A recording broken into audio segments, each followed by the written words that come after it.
Hello, everybody, and welcome to our first Saturday session. Um, we have a huge agenda ahead of us because of the election, um, and even despite the election, we have big plans to create huge amounts of power to defeat big oil and topple the oligarchy that controls our government policy.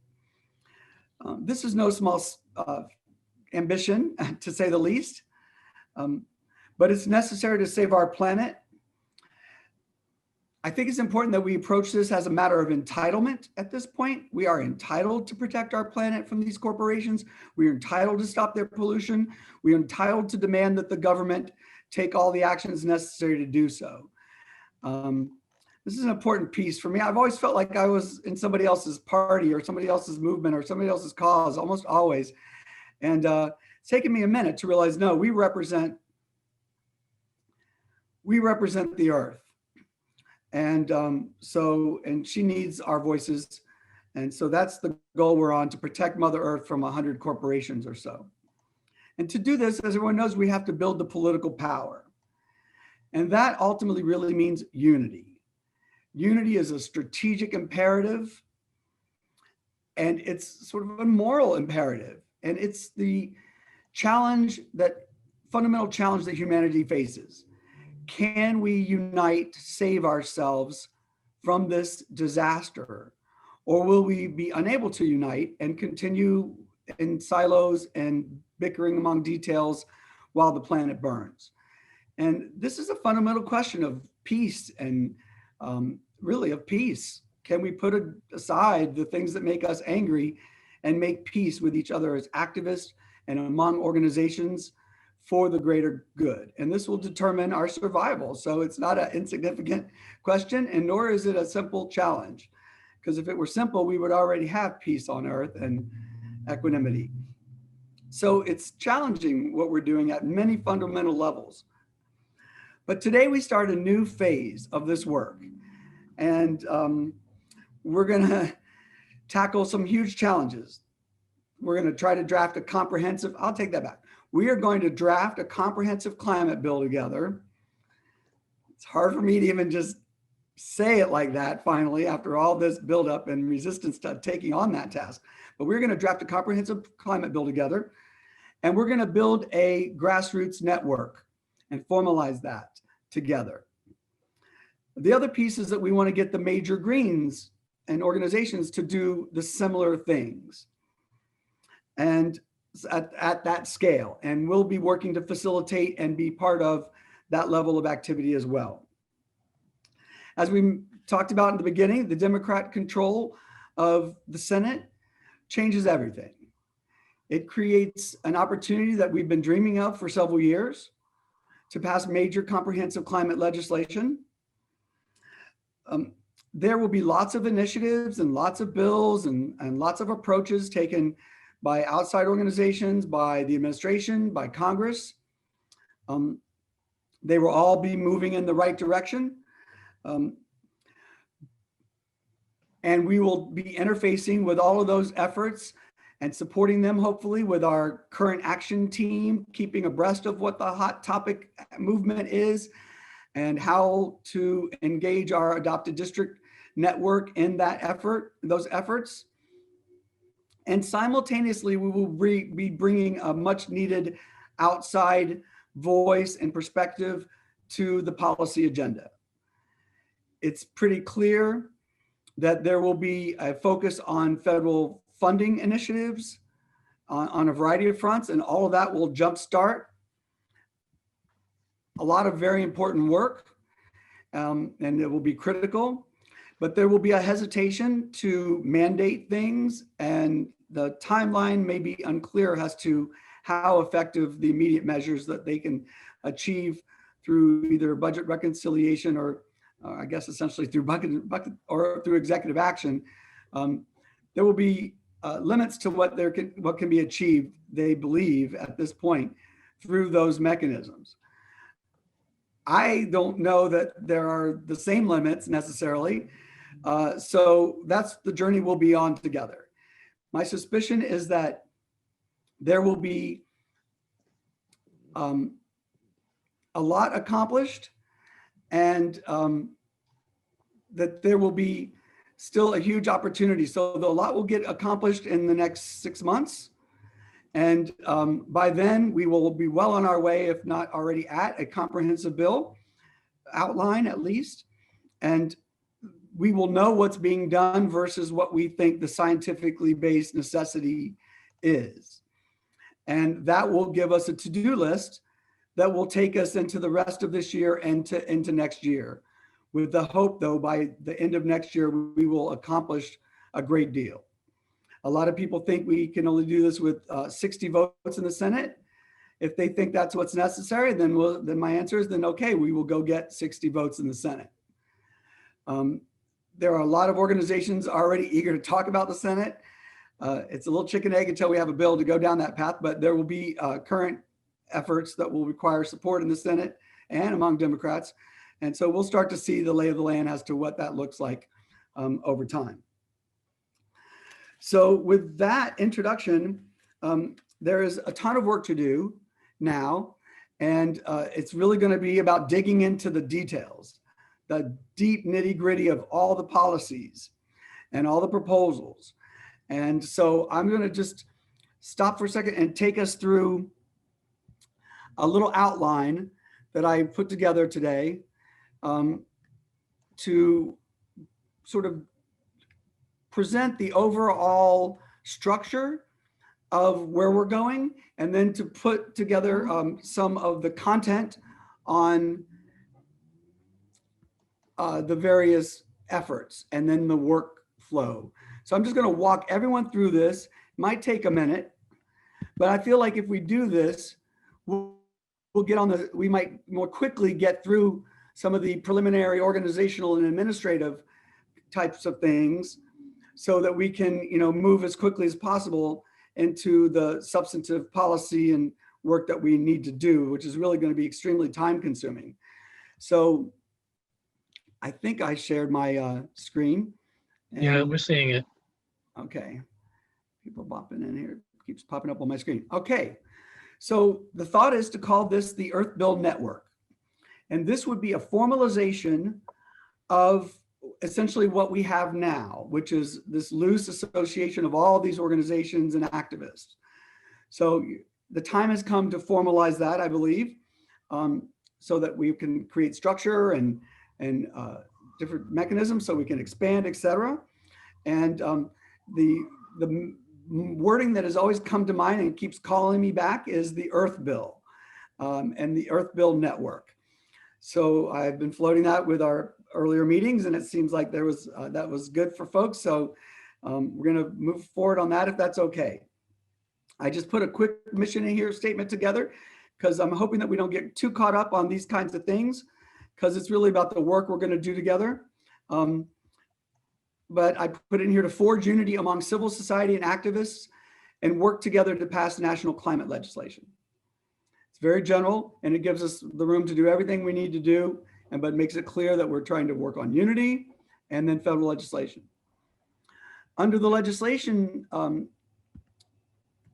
category of our work, there are a few things that we're creating and some that are already in place. One, the legislative team. That will be the team drafting the Earth Bill. So we will craft a comprehensive climate bill in community, and we will facilitate. So that's what we'll be doing, gathering all the documents. And I'm going to get into this a little bit more below, but there's a lot of work that those groups will do. It'll be primarily, I think, on a policy sector organizational framework, which we'll talk about later. And then the other piece of this legislative team will be facilitating the formation of a high-level legislative and policy director committee to go through a similar process. And that would be the legislative directors of various organizations. Let me just unturn that. Looks like Regina's calling me if somebody wants to text her. Maybe she's having trouble finding her way in. So that's the big picture of our legislative team. We're going to draft the bill, and then we're going to try to get this legislative and policy director committee. And I say try, but it's coming along quite well. I'll tell you some of the names later. Then the other piece is the climate bill package, as many of you know. So these are the immediate demands. And we have the package of 10 bills spanning the sectors. And this is a starting point for unity across the sectors, working at the ground level. Then new bills will be regularly added to that and reviewed. Then we have the policy sector teams. Many of you are on those policy sector teams. These are obviously the solutions. So those groups are studying the policy solutions, the legislation, collecting new ideas and presenting briefings is what they've been doing.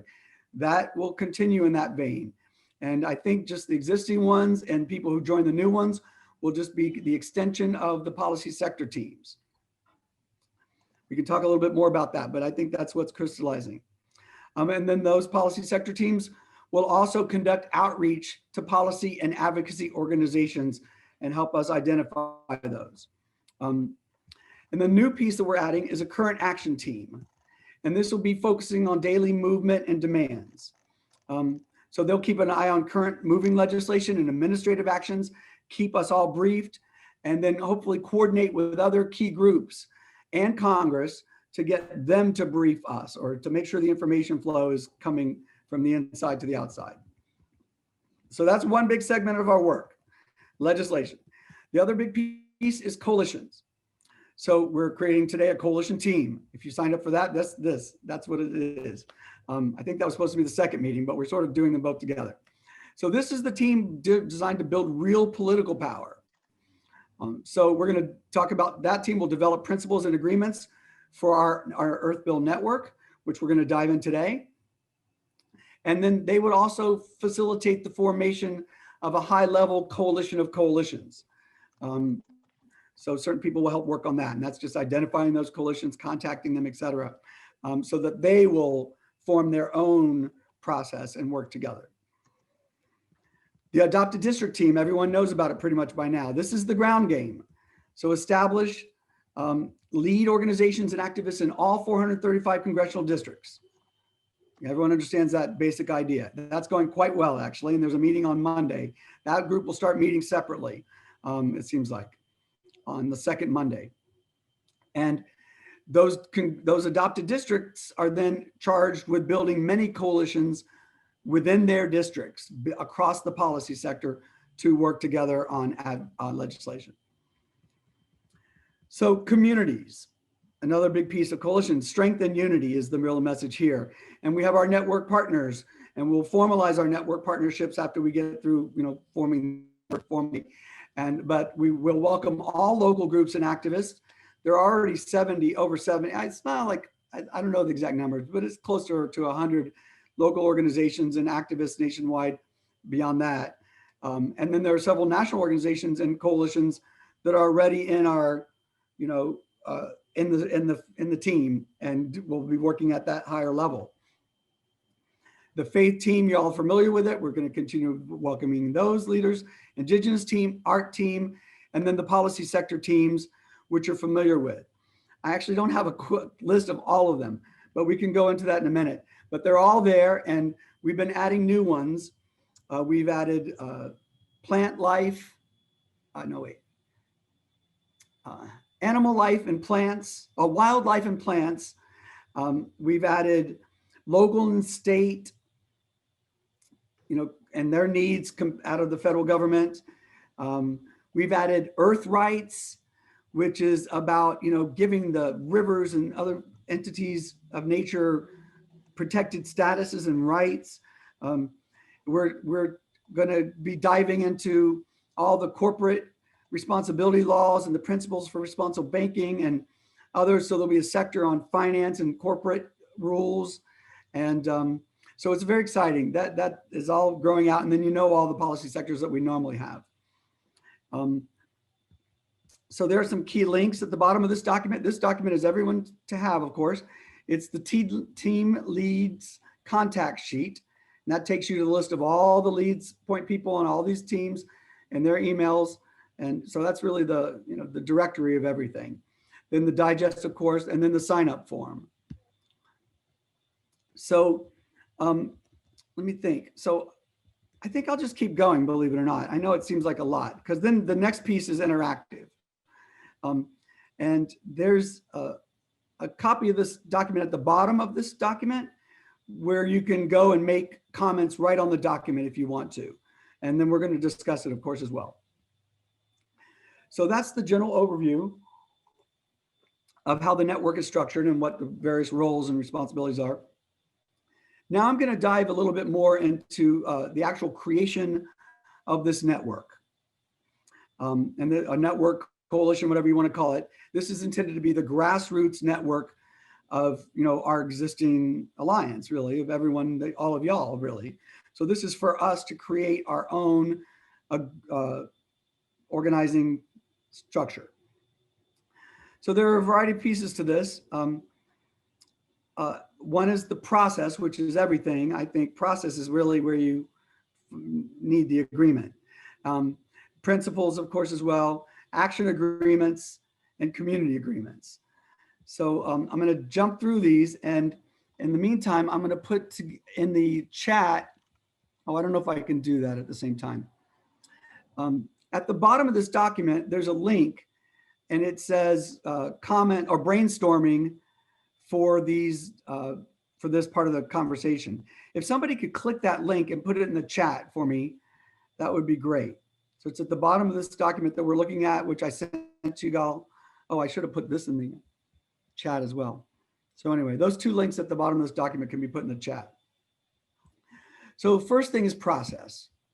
And I'm just going to rattle through a lot of organizational matters that I've lived with organizations my whole life, and I've organized everywhere from the United Nations to state government to quasi-public agencies and grassroots and radical ferry communes. And so I've lived through a lot of different organizing frameworks and experiences. And this is sort of my wisdom after all those journeys.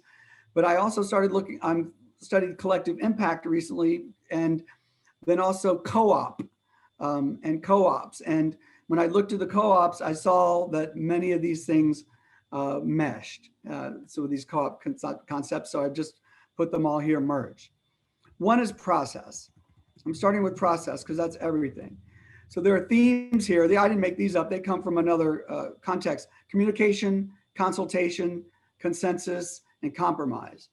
I'm not so hot on the compromise, but I'm being flexible. Particularly, we're not going to be compromising so much on policy, but that's another conversation. But anyhow, these are the main things you need to be aware of and mindful of as we're creating a collective environment. So what this means in practice for me is opening input to brainstorming at every stage of development of every document and everything we're talking about. Then after that, we would condense and summarize what we learned from the brainstorming sessions. And then we would present that information to the general meetings and to the core teams for additional input. And then we would revise and repeat as needed. And then we would finalize our agreements for this network via consensus process. And then of course, obviously in each stage of that, that's all about communication, consultation, consensus. Hopefully we won't need to do too much compromising at this stage of the game. So in the document that is hopefully linked in the chat now, it's a brainstorming document, and these ideas are in there. The ones I'm about to come up to, the principles. And as I'm writing and working, if you have thoughts on these individual ideas, that's what that document is for us to use that as a collective brainstorming document. And you can just put your idea and put your name in the parentheses next to it, if you would, if you want to, if you don't have to, of course. And then just, so what do these ideas mean to you? And so I'll start with transparent. Here's the document where, here's the brainstorming document, which you should be able to open, and you'll see network principles transparent. So I'll use this document for now. I put some ideas to get us started. Transparent is open meetings, public lists of teams and contacts, transparency about our who's running this show and who's, how's it, all of our internal information. An open process for input and review of documents. That's transparent. So you can add ideas there that transparency, what it means to you, and practice, like in your past experience in organizations and whatnot. And it'd be great if you could do positive statements like transparency is da, da, da, da, but if you need to say it's not this, feel free to do that too. And we'll see if we can flip those ideas into positive statements later. Inclusive, welcoming and open meetings and teams. And that's just how we always organize. And you hopefully are already living that. And I think this is a fundamental paradigm construct that is spiritual in nature. If you want to build a mass movement, you have to be welcoming. We have to welcome everyone to this planet. And, we're all here together. And then we have to welcome everyone to this organizing. And of course, that gets complicated sometimes, but nevertheless, it's been going pretty well so far. And then constant outreach and networking, obviously. So the next piece is community. And so I define community by life. The community is very important to me. It's where I found, as a gay man, I was basically chased out of home, and not literally, but we had to leave our communities and make our own community. And so this has been a journey of a lifetime for my community, and finding community has meant the world to me. And oh God, I can't believe that got me choked up. And I hope we're creating community here. And to me, that in practice means welcoming activists, seeking a home base, being compassionate and kind with one another. So it's a safe space for people to want to be here, particularly when we're dealing with hard and serious feelings and things. I put down here not lobbying each other too much, because we slip into that a little bit here and there. That might be a little too picky Annie, but it's the kind of idea that I think makes people feel safe if they're feeling lobbied too heavily in our own midst. Joel had reviewed this, and Joel from the National Lawyers Guild, and he added be a voice for the disenfranchised. He put it somewhere else, but this is where I thought it fit. And so we'll have him share more about that another time, or even today maybe. And then it made me realize to be a voice for the voiceless, the animals and plants. So the community is not just humans, but it's the wildlife world. Autonomy. I always say about the radical fairies, we come together and it's like everybody's doing their own thing together. And you couldn't see more individualistic behavior and undertakings all happening together. And part of that is living and let living. So we can't become each other's thought police and word police and wordsmithing each other's websites. That will be that would get us quickly into turmoil. So to the extent we can live and let live, I think that will help. And then, so you retain your own individual autonomy at all times, your own voice. We're not going to get into collective voicing. I mean, there will be things we hopefully will do together, but you can always say it in your own way. That kind of autonomy. And then also I included don't seek uniformity of opinion on policy. Gravitate toward the people who agree with you, build those power structures. We'll talk more about that over time, of course. Both and. This is an emergency, so it's time to do everything possible. This is the Martin Luther King philosophy of both and. Stop arguing about strategies, and if you feel passionate about your strategy, go for it. So do both what you want to do and do something collective. And that's the difference, because I don't know, if we could get everybody to give 30% of their time to coalition efforts, then because you could spin your wheels all 100% of your time, or you could spend half of your time in coalition and multiply your power and have real impact. So this is the message there. Decision-making and facilitation.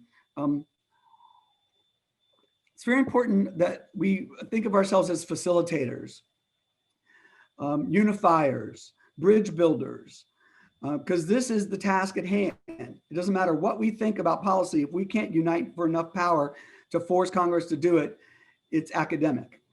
So, and the way to go there is to facilitate. Otherwise, people are going to feel we have an agenda, particularly if you're an official role of facilitator of a sector team or whatever team. You definitely want to facilitate there with equanimity and in a neutral way. And because we're also not the ultimate decision makers about policy. Congress will make the ultimate decisions. And so that helps take a little bit of the pressure off us, hopefully, to feel that we have to persuade everyone to think the way we think. We're going to work through consensus on the process, principles, and agreements, is what I suggest, because those are fundamental. Then again, facilitate unity and group action. That's sort of the role I always feel for myself. The team leads facilitate without directing decisions, I already mentioned. Embrace the idea that there will be differences on policies, and let that be okay. And work together despite those policy differences. What else? Others, Jimenez principles that mirror a lot of these. But we're trying to get beyond the broader construct and get into the specifics of how we're going to do it. Oh, all right, so this has been long, I realize, but it's like to get us going. The next phase is action agreements, and I'm almost done. The idea here is that people who join the network, organizations that join the network rather, and individuals, are agreeing to take action, are agreeing to do things together. So it's not a static membership type of situation where you delegate responsibility to a handful of people like many coalitions do. They have a staff, and the staff is supposed to do the work of, not all of them, of course, of the group collective. And in this instance, we are the staff. We are the world. So the idea is that in joining the network, you are committing to participate actively. And so I just put some ideas. Somebody asked me when I was talking about this with some other people, and they said, well, what do you have in mind? I'm like, well, I haven't gotten that far. So I got that far. I'm going to read them real quick, but this is also here for you to add these ideas, and we'll continue to massage all this information. So I thought one is we want to study and vote on solutions in the policy digest and submit missing items. So we want all organizations to go through that journey. Because that's going to give us the collective opinion on so many policy issues, and we'll know where the passions are, and that'll give us a lot of information to guide the legislative drafting process. Participate in the legislative team on the policy analysis and bill review. And these are all to your capacity, and whichever ones speak to you. You know, you don't have to do them all. It's like, pick some of these. We can say if you pick 5 or something, I don't know. Review and take a position on the bills in the climate bill package. Serve as a lead coordinator for the congressional districts and or states, so the adopted district. Commit to that to some level. Designate internal staff for network coordination and action, and that's important. If they have staff, to try to dedicate some portion of that staff time to this collaborative effort. Align internal teams to be focusing on legislative action in coalition. So get their policy, legal department, organizers, and communications teams aligned, and also thinking, how are we working on legislation internally as an organization? How are we working in coalition? And to try to align that, because that's going to create internal capacity that will then be multiplied across all the groups, bringing all that to bear in the same way. Link communication teams to a nationwide communication network. This is just basic. All of our Facebook message and Instagram and Twitter accounts need to be able to say one thing at the same time periodically. And then, of course, help grow the network and weave civil society together and for legislative action, and weave it together. It's already so woven together. We're just going to weave the baskets together. And then the last piece is some community agreements. And this I think will be a good place for people to really put your heartfelt experiences in times past of what things went wrong in different places, coalitions that you've been in or networks. And so to work together despite policy differences, I thought that deserved a second mention. Be patient with our process internally, knowing we're building this plane and flying this plane, and I'm making it up as I go. And that's going to be the journey of a legislative. This is going to be 2 years of a wild ride where there are going to be curveballs and changes and all sorts of things that we won't be able to anticipate. So we have to be patient with our own internal process, knowing that we're creating new things and it's not easy. We're trying to unite all sorts of different perspectives. So it's going to be challenging. So we have to just be patient. I'm speaking to myself as much. Again, not lobbying each other too much. I didn't mean to duplicate that so much. Focus on what you want versus what you don't want. It's like a law of attraction thing. And it will keep us in a positive, forward moving, creating energy. And so if you have something you don't want, that's great. Obviously, that gives you the information about what you don't want. So then you know where to go to what you do want. And there are some big policy discrepancies on certain things. And so so you don't want this. So what do you need to replace that? What has to replace that? And that's where we're going to put what are we going to create to solve these situations? And then that we create a conflict resolution culture and process. And this is important to do early on, and we'll bring in some speakers to talk to this. If you have a good process, you can avoid a lot of conflict. But it's good to have discuss the conflict culture and conflict resolution processes, of which there are many. And there are organizations that specialize in this kind of thing. And we'll bring in some folks on that.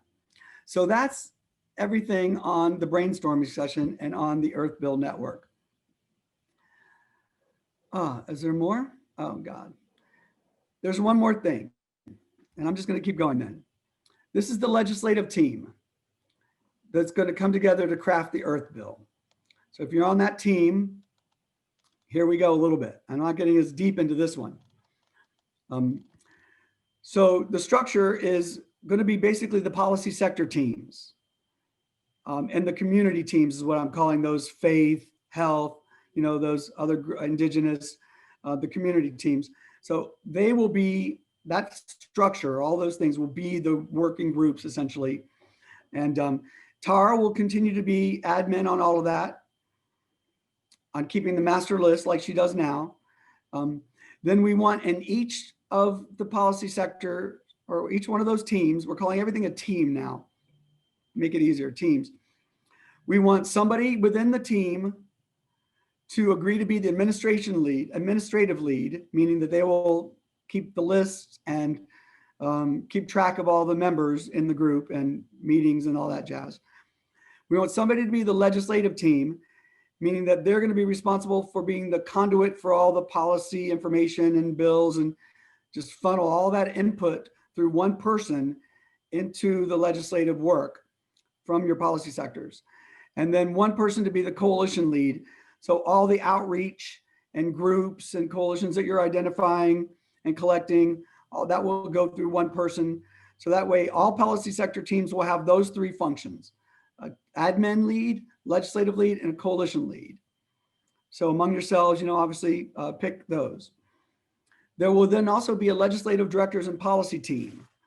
And at first that was a dream, and I got an email from Attell. And Attell, I'm not sure she's here. She's dealing with a lot of family things down in Columbia right now. But Attell and I are going to co-chair this, and she's really taking the primary lead. And all sorts of organizations are already saying yes to being involved in that, including, I guess it's okay to say these things, NRDC, League of Conservation Voters, Human Rights Watch, Green America, the National Lawyers Guild folks, and Netroots Nation. They're not really part of the team, but they're going to be part of the promo and marketing team of all of our work. And similarly, like in the faith team, we have the UCC, United Church of Christ, and Green Faith that are really, all in on the adopted district thing. And so you're starting to see the lay of the land. Also the Endangered Species Coalition. And so this is starting to happen. And that group will work, will determine its own work path, et cetera. And there will be, though, reporting in and out.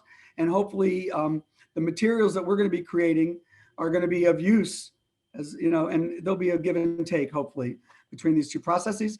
But we're going to give, those organizations, of course, full leeway to determine their own approach with our input.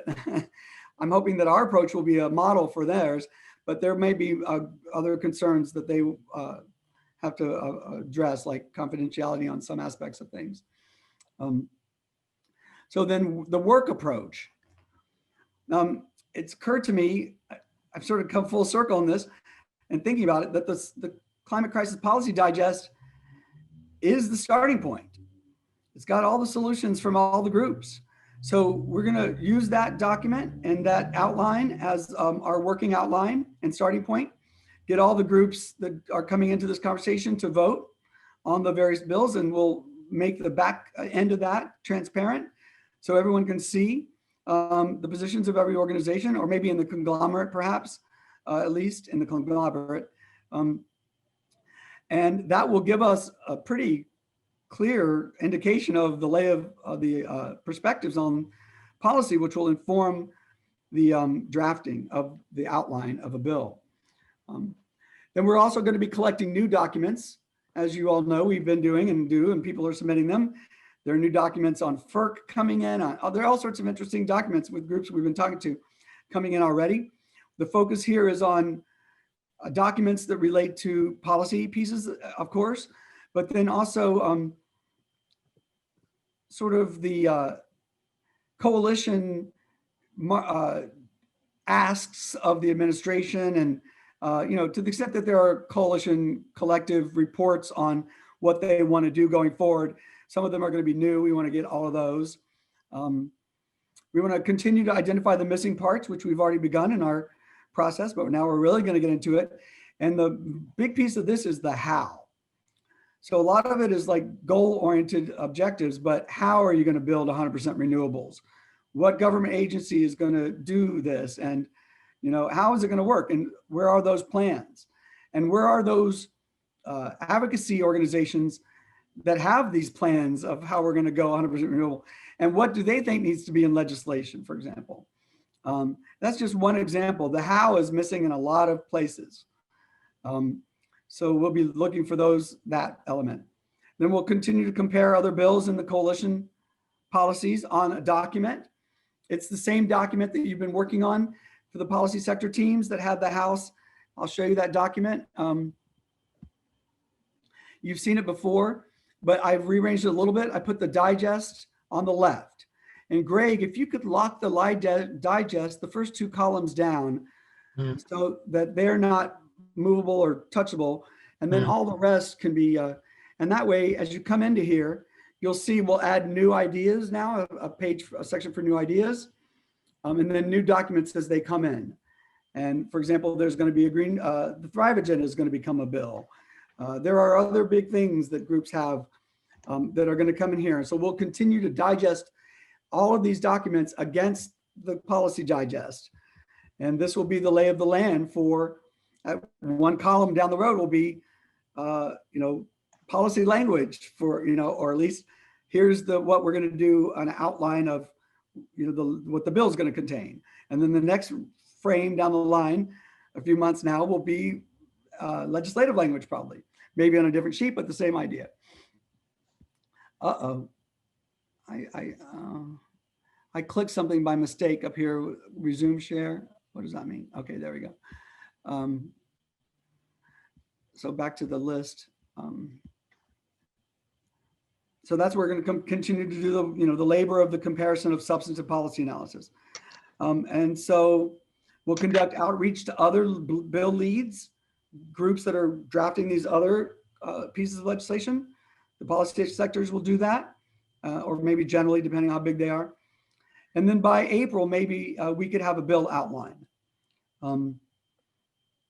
We'll see. And then a process for review and input. So if you're not on a committee, on a team, you will have opportunity to review the work product and have input on this. It occurred to me that it would be maybe helpful to come up with a set of early demands through this collective process that we want to put forward in the mix of the faster track administrative action. It's my understanding that they're not really thinking about mandates of any kind. It seems like some mandates could be part of that conversation. They seem to be compromising with themselves pretty quickly. Anyway, some early demands maybe could surface out of this process as soon as possible to get those in the mix. And then the general themes of this is a gold standard bill. that has real clear greenhouse gas reduction impacts and addresses environmental and racial justice and a just transition, which is essentially economic justice for impacted communities. What did I just do? 2 more pieces and I'm done. And you'll never have to hear my voice again. You wish. Legislative paradigms. This is important. So a lot of people go about drafting legislation and they think inside a very tight box of what they've learned and what exists. It's partly due to political pragmatism. It's partly due, that's just the way lawyers have been taught to think. And that's just, the people accept the reality that they find themselves in and think they have to work within it. So I want to encourage everyone to try to break free of those constraints as we go in this journey. So the first is to envision new governmental structures and roles. Don't think that you can only have to reform FERC. What if you wanted to create a new something that does whatever roles you want it to do, whatever is necessary? Think beyond the current legal framework. So don't get trapped in the Clean Air Bill if you're working on, that whatever. Don't worry about politics or votes. Definitely do not do that lens. That is the biggest self-defeating lens that is used categorically in these situations. That will never pass, so we shouldn't even think about it. Joining movements, and I should have said, don't worry about the politics or votes. It's really about what are the actual solutions to the problem. I need to put that in here. How could I miss something like that? Actual solutions to the problem, which is generally an emissions problem. Anyway, keep in mind the broad goal of joining movements and activists together in common cause. So some of that might feel a little bit like mission creep, but that's all right. We need to unite everything we could reasonably fit in this Earth Bill construct. So joining movements and activists as another reason for our approach. And then greenhouse gas reductions and calculations, obviously. We want MIT and Drawdown to tackle that. And then community protection as another mantra there. Environmentally, obviously that's what environmental justice is, essentially protecting communities from the impact of whatever we're doing for our energy. And then the economic impacts, that's all the transitional and worker and economic development in communities that are impacted. So just remember that those are broader lenses. The last piece is the timeline. We've decided, to have Saturday meetings. I don't know how many people made it. I'll look in when I stop to share, but hopefully that worked for people. We just threw it out there to get started. I don't know if it's convenient or not, but the policy sectors work, on all different meeting schedules. So we'll see. If we can always doodle if we have to. That's what the regular policy sector team meetings is another piece of the timeline. Those will meet probably regularly from now on. And then, so January is essentially formalizing our network, going through that process of, deciding all those principles and things I just mentioned, and then forming our teams, which are pretty well formed, but they're evolving and growing. Get all that laid down and going, and then the policy sectors will start working, of course, in January, as they already are. But in February, we should really double down on our policy collection and analysis, so that by March it's pretty clear where the bill outline is going and the early demands. I think that's pretty ambitious. We'll always see how it goes. And then the 2 documents at the end are the version of this document that you just went through for you to put comments on, on the side as you like.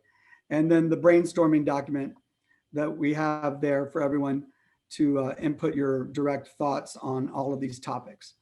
And then from that compilation of what everyone says over the next week and 2 weeks, whatever, we will then revise everything and have a new document to look at along these lines. So, well, that was quite a bit. I'm going to stop my share and see how many. Oh, there are 50 of us. Wonderful. And the chat's going wild too. So I can't obviously begin to go look at the chat. So let's see, what time is it? It's 10:04. 10:04.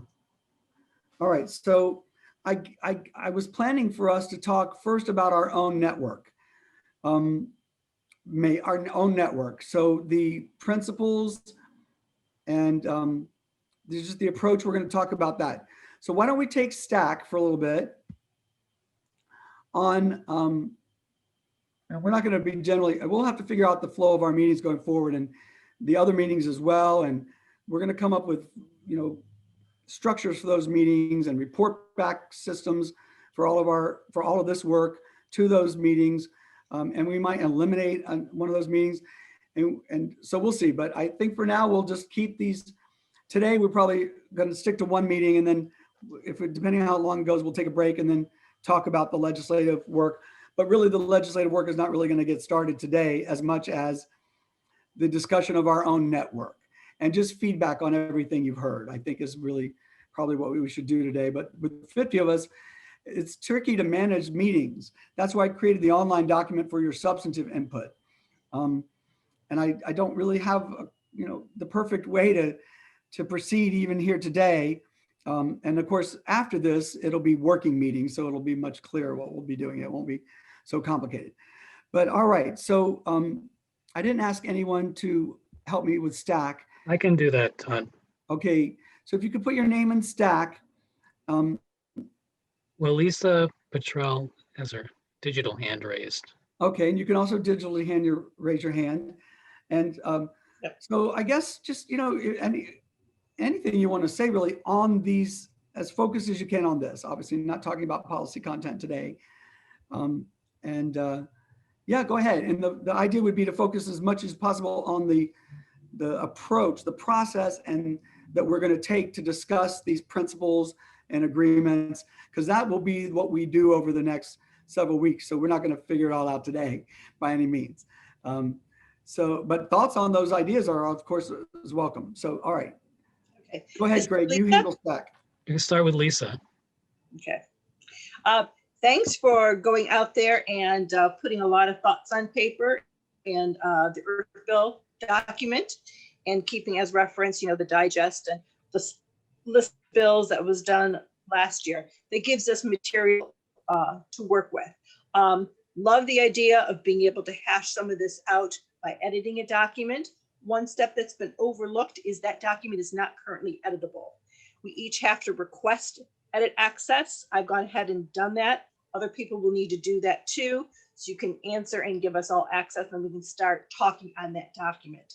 The other thing in reading the chat and keeping up with the chat, and I tend to agree, is that when it comes to coming together to do this Earth Bill, if that's what we're going to be calling the team, it's going to be messy at first. And I think that's okay because we need to digest the past bills, figure out whether they're going to be reintroduced into the next term.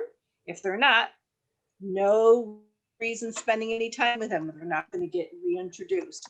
We also should touch base with our faith team because they're going to be with a framework of values that's matter. So just like one of your points is don't be policy driven and things like that. So we will need to touch base with that group and find out, for example, in addition to, seems like drawdown is a good structure to work with this bill. It was mentioned several times in the past.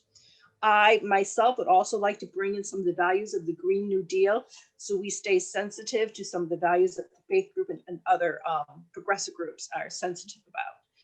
So I think it's going to be messy at first, come up with a structure of values, and then jumping in and coming up with something that looks neater and cleaner. So that's my feedback for now. Thank you. Who's next? It's Catherine. Go ahead, Catherine, when you're ready. Hi, Todd. Thank you. And hello to everybody. Happy New Year again. A couple of things. One, will all of this be online, Todd? That whole outline that you just sent through, will we be able to download that? It's yes, and I sent it to you on your email today, but here's the one to comment on in the chat. Okay. So you can make comments on this whole document and that version right there. And hopefully, Lisa, that will give everyone access without having to give individual access. And if not, let me know. Okay, two other quick questions. One, do the policy sectors then we'll set up our own meetings, right, separately? The leads on the policy sectors, we'll set up our own meetings? Yes, I think that sounds right for now, right? Okay, Um, and then the third question, briefly, the Earth bill, the final product. There's no limit on how many bills there are included in it. It's like the climate bill package. Now there's 10 bills, but the Earth bill, it's not just one bill. It sounds like one bill, but it's not going to necessarily, it'll be whatever we write, correct? Yeah, it'll probably be segmentable to the extent, I don't know what exactly, it'll probably look like the digest, but it'll be a law set of, detailed. So I think it'll be one big, we'll present it as one big piece, but it'll be you could take certain pieces of it and work on them separately. Okay, thank you, As will Todd. be what's happening anyway on different pieces. Okay, thank you, Todd. Who's next? Next is Regina. Go Oh, ahead, just one Regina. thing, Regina, just before you go on, the Green New Deal principles are already in, the Green New Deal resolution is already in the digest. The Thrive agenda is not in the digest yet, but needs to be. And so, yes, of course, we'll be adding whatever's missing there. And there'll be a bill coming out, I think, too. Okay, I Go have ahead. one more question if there's time at the end, after everybody else went. Okay. Okay. Yes, Todd, you were talking about putting the digest materials as primary, except in our group, we went through very carefully the House materials, then looked at the Senate, and then we looked at the to see what was there, wasn't there, etc. And so, for instance, in our group, or at least I found a lot of things in the House bills that were not in anything else. And so I'm not sure that I understand why we're looking primarily at the at the digest, when in fact, we need to know what is being proposed by the House and the Senate. Well, no, so it's not looking primarily at the digest, it's just using the digest as our starting frame of reference, like we did to compare it to the House and the Senate digest. So we'll just move forward along those lines, because the digest is the collective opinion of civil society, as it stands. So that's sort of, and then, but it's not exhaustive by any means, as you know. So we'll be continuing to add new things, and then we'll compare anything new that comes out against that, just as an outline, but it's by no means confining. It doesn't define the whole parameter. Does that make sense? Sort of, but I mean, but I think it's important to say that when we see things in the House that are nowhere else, that's really crucial. Yeah, well, those are on our spreadsheet. Those will be on the spreadsheet. Things that are in the House bill that are not in anything else. Yeah. They're already in there. That's what the spreadsheet teams are working on now, to make sure that those spreadsheets have all of that. Okay. And I think it's pretty close, but I know that people were asking for a couple of weeks to finish that up. Mm. And we'll be constantly evolving. So we're basically just using that spreadsheet Okay. as our worksheet Mm. for all the policies and all the ideas, is Okay. the simple version of it. Okay, but then that assumes that everyone who's been working on policy in these sectors has looked at the House and the Senate as well, and has put that down. Well, we've already done that. We've already done the House and Senate comparison. So that's done. The ongoing comparisons will be new print, like the Thrive bill will be added. The FERC proposal that somebody's working on, the local and state funding, all those new pieces that are probably coming in. But we'll add all that to the same spreadsheet. It's just a spreadsheet management thing. Okay, all right, okay, All right, mull it over and we can get together on it if there's still some questions. okay. Who's next? Next is Mark. Go ahead when you're ready. Hi. I don't think the term earth bill makes sense. It's impossible to encompass a solution to this vast interconnected set of problems in one piece of legislation. Barry Commoner said, first law of ecology, everything is connected to everything else. We have to delimit to have tractable problems we can solve. Now, Archimedes said, with a lever and a place to stand, I could move the earth. So we have to look for leverage. But I think the term Earth agenda, a set of principles and priorities makes sense, but it's too big, too complex, a moving target. Technology is changing rapidly. We have intervening crises like COVID and the threat of a proto-fascist or Confederate coup. But I think the concept of an Earth agenda makes a lot of sense, and that I think could be what we call it. The Earth, as opposed to just climate, indicates both that it's a global problem and that it goes beyond energy climate set of issues to the mass extinction in progress, the drinkable water crisis, etc. Second, in terms of process, I suggested in the chat, and what was that we have an asynchronous online platform for discussion that would have a hierarchical structure. There are bulletin board systems. I'm not up on the latest, best platforms. I used to use YABB, where you could have a set of a dozen or two broad topics, a dozen or two subtopics within those, and To be continued. thread within those, and that can allow for an ongoing organized discussion, especially if the top level topics are carefully chosen. Jack. Thank you, Mark. And Last point, somebody else pointed out complementarity between the asynchronous platform and periodic live discussions. of course, yeah, of course. Yes, Well, yeah. So we have a team. To send that out prior to the live discussion. We have a team working on our database management and an internal communication system. So I should have mentioned that. I forgot to mention it. I don't know anyone who has time to go use another system, but more power to you. If you do, we will have it. Who's next? Oh, and Mark, how soon do you think the Working Families Party Thrive bill is going to be ready? I'm not on the inside of that. Okay. I'm in touch with Stefan Adel, who I think is active in it. But that's not just WFP, it's a coalition. No, I know it's a big coalition. They call it the Green New Deal table, right? I'm not sure what they called it. That's what I'm told. But anyway, we're going to be coordinating and reaching out to them for sure. And we're talking to Sunrise in a week or so. And we're just going to make sure that we're doing everything in a copacetic way and that, it's good for everyone. So who's next? I just think the key first move is to link it with jobs. We have mass unemployment now.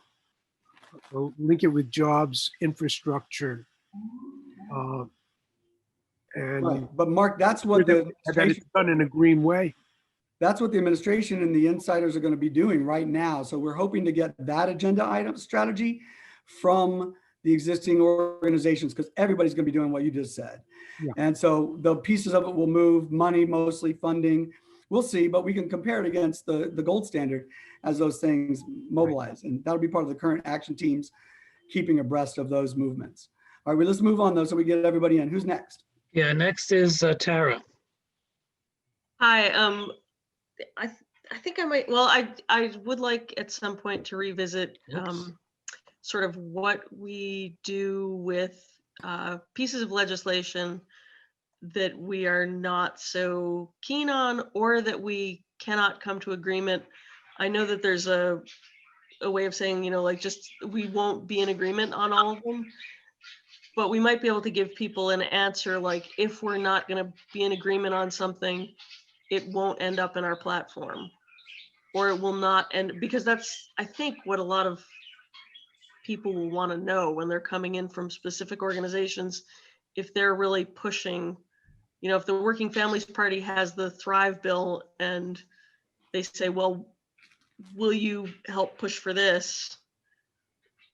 You know, if there's, for some reason, and I'm using that as an example, I actually think that we're probably going to be really copacetic with the stuff that shows up on the Thrive agenda. But if there's something that we're not okay with, how do we handle that without alienating the members of that organization?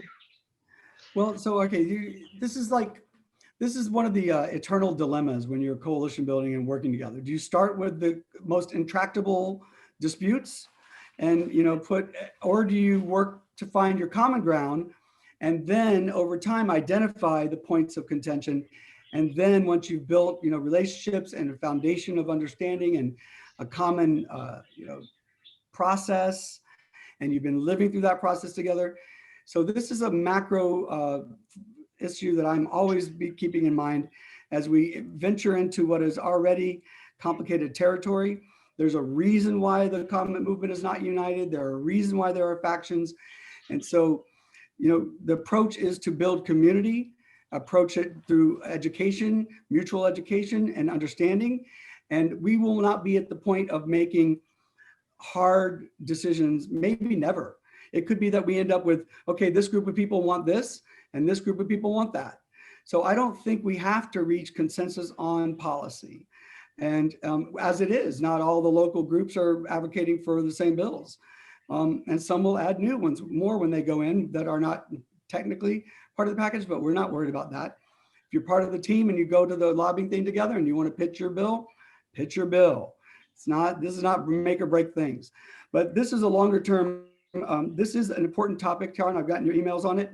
I feel you on it, and maybe you and I could talk a little bit more, but we're trying to resolve the most intractable problems too soon, in my opinion. And we haven't fixed, there's a million policy fights within each one of the policy sectors that have not yet been addressed. And so we're nowhere near resolution on any fronts. There was just some low hanging fruit that we were able to find. Todd, I'm just looking for the language with which we clearly punt so that it doesn't alienate people because they're trying to get an answer on something right away. Yeah, well, I don't want anyone to feel like we're punting on anything. Mm-hmm. We're organizing with the, you know, the flow of the organizing as the next level of responsibilities come up. We're not the ultimate policy arbitrators by any means. Our goal, that's why I went over unity. Our first goal is to unite. And so we may never have agreement on everything and probably will not. And that'll be fine. And to the extent we feel there are topics that need their own avenue, I would encourage us to create sector teams specifically of the willing on that particular topic, as opposed to necessarily merging pro and con within a single team. So we will be mindful of this. We will be working on it all the way through, but nobody's being intentionally bunted at all. These things are going to take time, and we can't then take certain things out of order because there's more pressure from some groups. That's, you know, not going to help us either. And then what do we take up first in that list if we're going to start with the most complicated? So I hope that assuages a little bit, but I feel you on your inclination here. And so it's helpful. I have people that I bring to legislative meetings that want to know. I understand. So that's why I keep on it. I understand. Yeah. And I hope I'm speaking to all of you. You know, I know what's going on. We're working on this. This is the challenge that we're all in. To how do we work together with these some complex issues in the mix? And this is, if we arrive at the end of this in 6 months, having accomplished a way forward on that path, we will have given something very valuable to this movement. So, all right, that is an important thing. I'm glad we spent a few minutes on it because I know it keeps coming up. And we will continue to talk about it. Don't think I'm pushing it off the conversation agenda. All right, who's up next? Lynn, you're next. Unmute and go ahead. Yeah, okay. Hello, Todd. Hello, everybody. So, speaking of Lynn. Yeah, how are you? Thanks for all you're doing. I need to second what Tara is saying a little bit here, maybe a little bit differently, What, but she's certainly scratching my itch a little bit. sure, she's talking about your. I Yeah, know she's okay. talking So about the carpet. I'm all for unity and collaboration. I mean, that's good. And we want all to get as many ships sailing in the same armada as we possibly can. I know that's what you're trying to do, and I'm all for that. But at some point, collaboration turns into negotiation if we want to solve the problem. So toward the end of your discussion, you said, we need to know what the actual solution to the problem is. And I think you have on this team many people that know elements of that solution, and they know it well, and they have eaten and breathed policy. They understand some of the policies that are out there that meet and begin to reverse climate change. So we're trying to kind of drop some of that, put out our arms and welcome people in. But at some point, we're going to come to that spot where we need to be able to understand what you want us to do relative to getting to the real solution. So please comment about that. Well, it's not what I want you to do, that's for sure. It's what all of you all want to do. And as we get to the end of this policy document, that draft outline, there'll be the recommendations that have come through this journey with all the relevant groups chiming in and individual activists. And we will see the lay of the land of the solutions that people want to have be part of the bill. And there will inevitably be a group of people that want a carbon price in the bill, for example. And I say more power to that group. And then it should do that and collect the people who feel that way. So for example, and so CCL and Eco America, for example, both want a carbon bill. So let's find all the groups that want some sort of carbon pricing and form that mini coalition.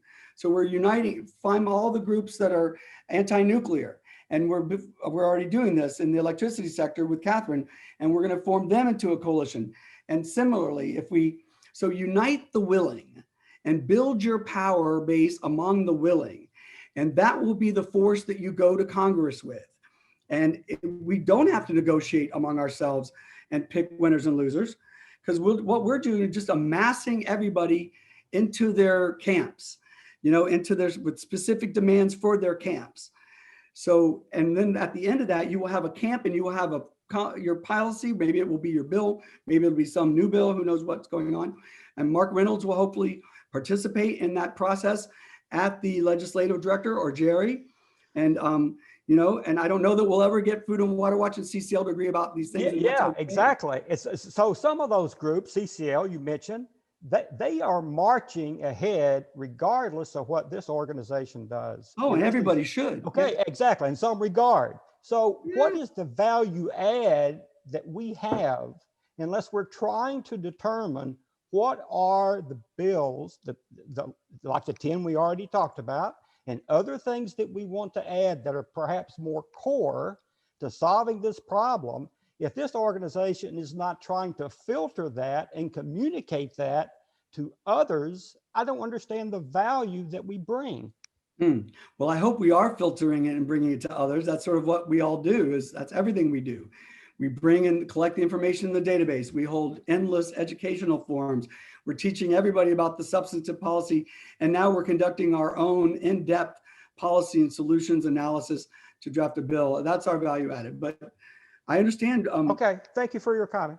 Well, Lynn, you know how much I'm grateful that you're here. Your clarity of thought, your everything. I am, Todd, I am trying to help as hard as I know how.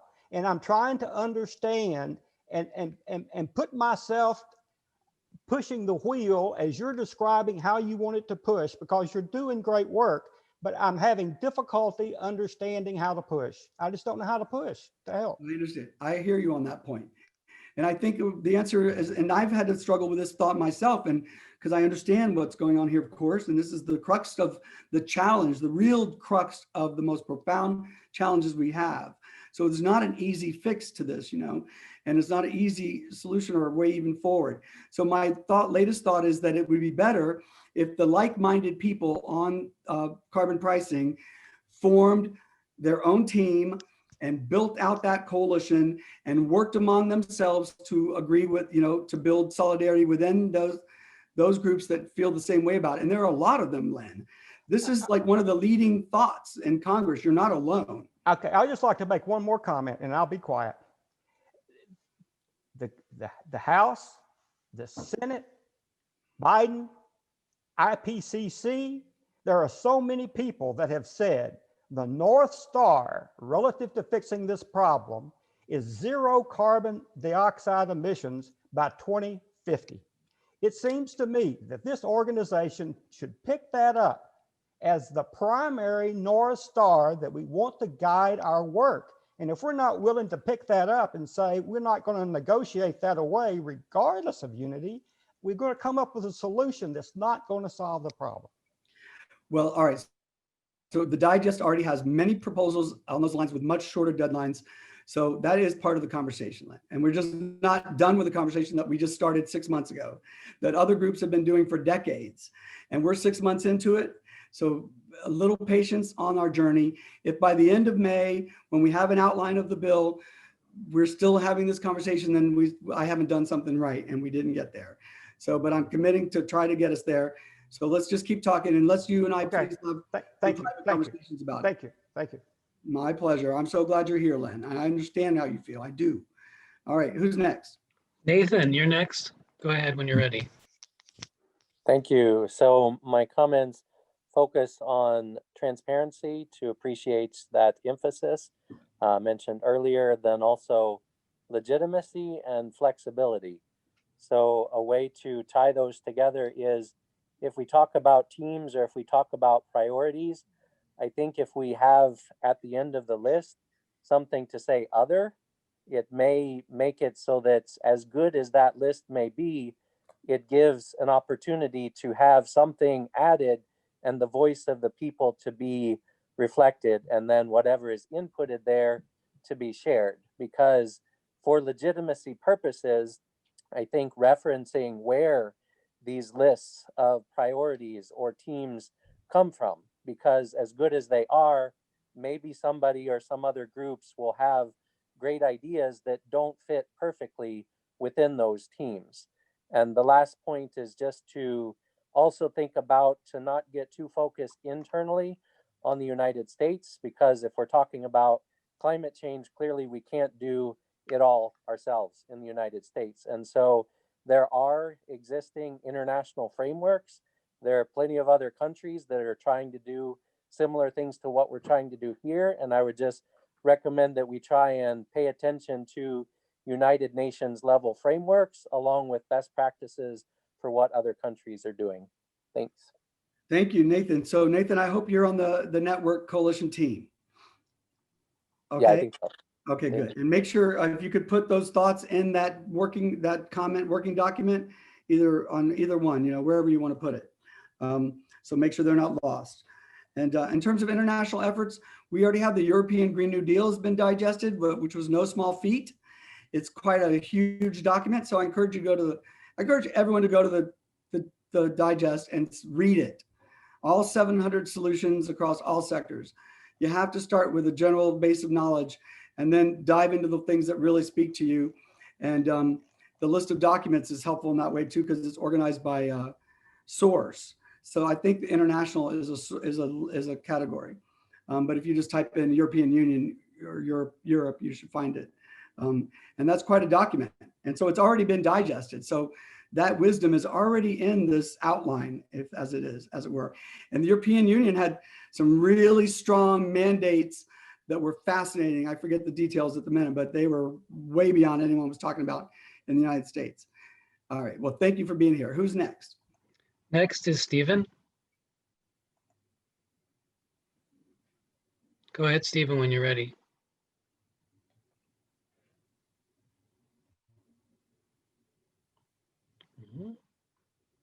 Well, maybe we can go back to Stephen. Francesca?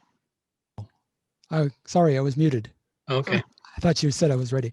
So I raised this earlier, not in one of these meetings, but in email. And there was a bunch of comments that supported this. Something that's missing is really related to prioritization of sectors. And it's really related to how do you help select what are the best policies, U.S. federal policies. And it's and a way to do that. And most of the organizations that are now are local and state that are now representing more than half of the US population and more than half of the GDP are now doing emission reduction programs of their own without making do with a lot of federal support. And what do? They start with greenhouse gas prioritization. That is well known. We know which are the most significant. And I know personally, I created my own city level prioritization, and it's based on the New Jersey state prioritization. And so I know the problems of what we need to do, what the solutions are, and I know what help I need from the federal government. So what I have are inputs to the selection of the policies that would help this over half of the country, half the population, half the GDP that are presently doing this who need help from the federal government. Yeah. And that's, we don't have that prioritization. We don't have the So- greenhouse gas rank ordered as part of what we're trying to do. Yeah. So Stephen, I Also, got your email on that. something out of this. I'm sorry. I'm sorry to interrupt, but I just want to tell you, we've created your sector. You're going to lead it. Oh, good. State, local team. And it's, we'll do whatever it is that you want to do in this arena and make sure it's part of the mix. And I would encourage you to look at the digest too, because there are lots of state and local ideas. There a lot of ideas are, implementation is going to be at that level. So we got you on that. And I agree with you about the identifying which of the drawdown ideas, how they rank on the greenhouse gas reduction, order. And somehow or another, it would be nice if we could color code that a little bit on the digest. So he's like, these are really high greenhouse gas impacts. These are medium, these are low, maybe.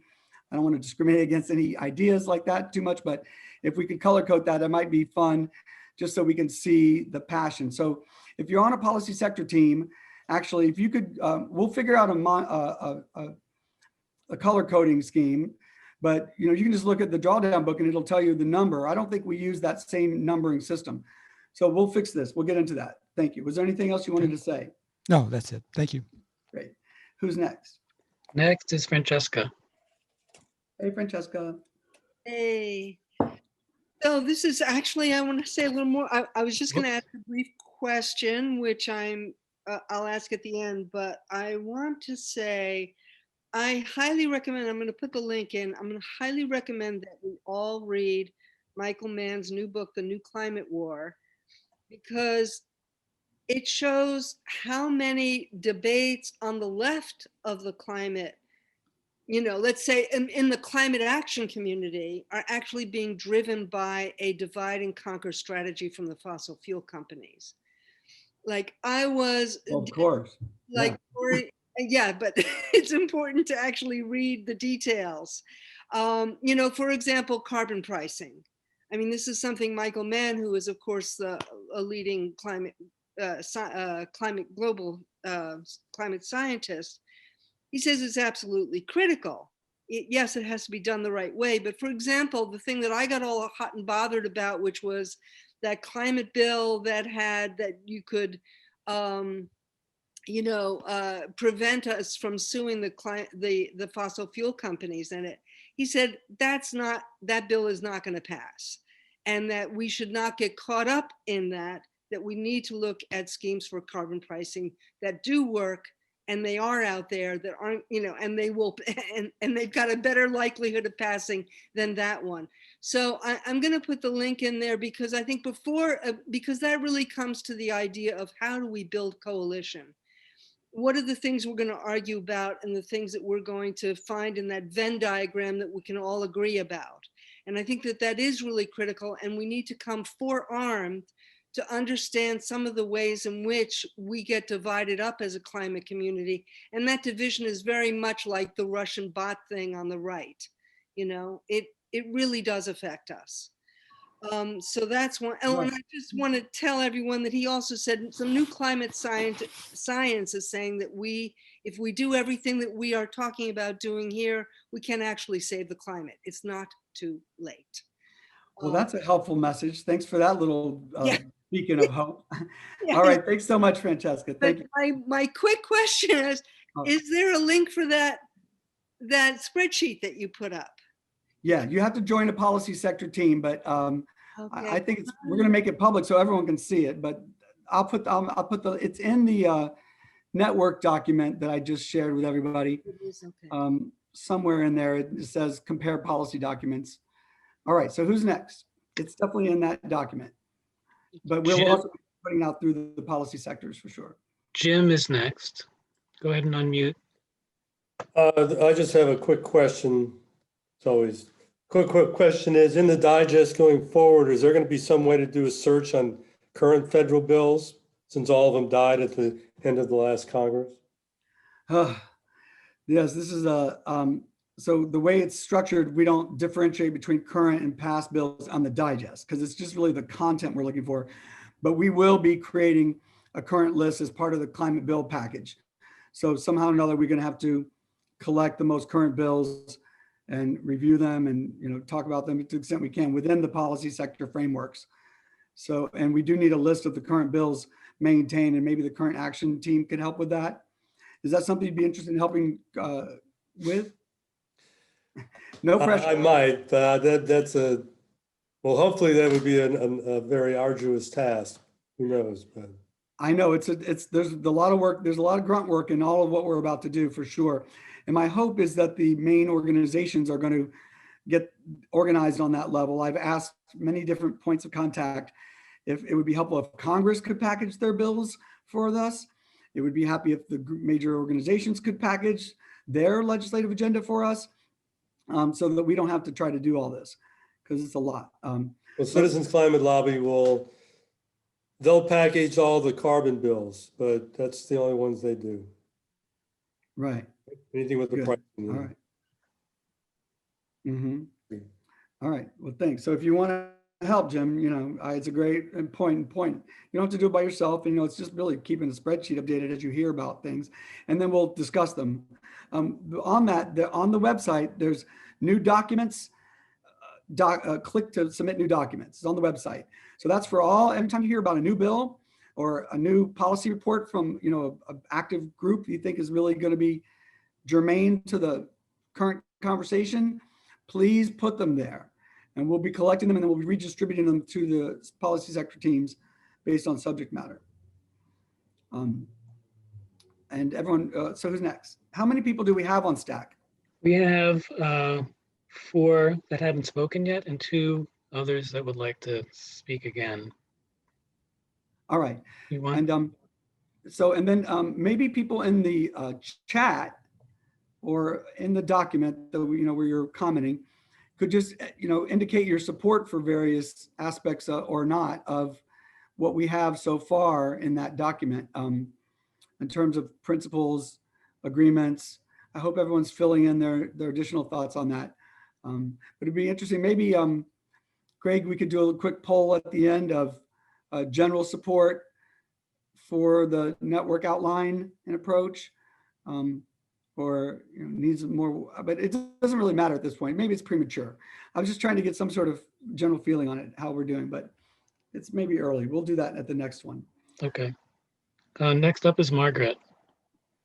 Hi, I want to give a quick thank you and then a suggestion, and I put part of my thank you in the chat.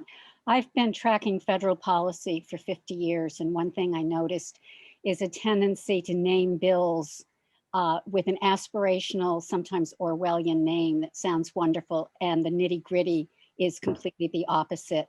And so I'm really appreciative of the people in this group willing to do the difficult nitty-gritty work to make sure we don't get those kinds of bills.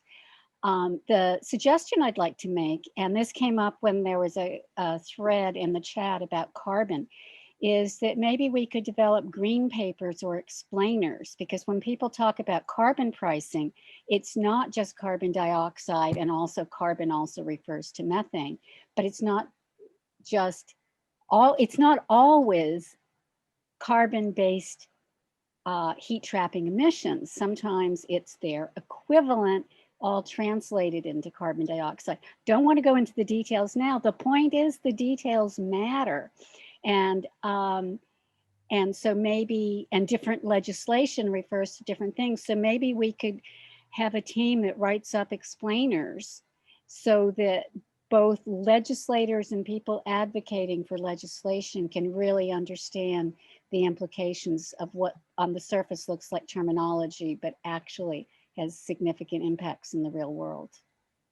Uh-huh, absolutely. So CO2, we use greenhouse gases as a catch-all, but I hear you on the differential between different sources of different types of gases that, so, and the source. So we'll just be mindful of that in our journey, that it's all covered. So as you're looking at the digest, I would look under the carbon pricing page and the electricity page, and see what's not there that you think is germane to this topic. Maybe even materials and waste might have some stuff on gases. I forget exactly where everything is. And then just make sure that we get what's missing and put it on the list. Okay, who's next? William, you're next. Okay. Let me I'm unmuted now. I just have a question, an issue to raise, and I'm sort of echoing what Lynn said in terms of the focus of this group.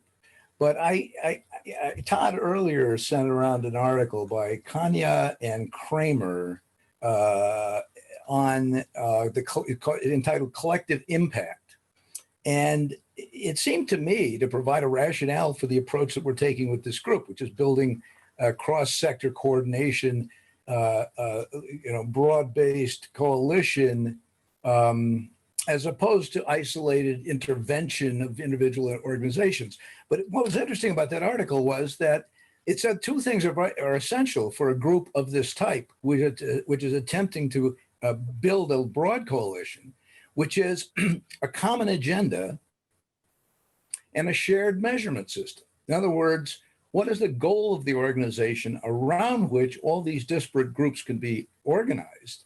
And how do we measure success toward that goal? Different organizations have different focuses, different views, different ways of going about various things. But if there's no shared primary goal for the group as a whole, the group won't be effective. And so I would propose that as an organizing principle, we focus on reducing carbon emissions. It seems to me that's the clear goal that we have in order to solve the problem of climate change and global warming. And if we develop, we can at the same time develop an agreed upon means of measurement. So the goal, it seems to me, has to be reducing carbon emissions 45% by 2030 and 100% by 2050. And progress towards that goal can be measured through tracking emissions, greenhouse gas concentrations. And that's an easy thing to measure. It seems to me that once we establish that as the primary goal of the organization, then the type of legislative proposals that we want to promote should be, we should evaluate those in terms of their effectiveness in achieving the goal.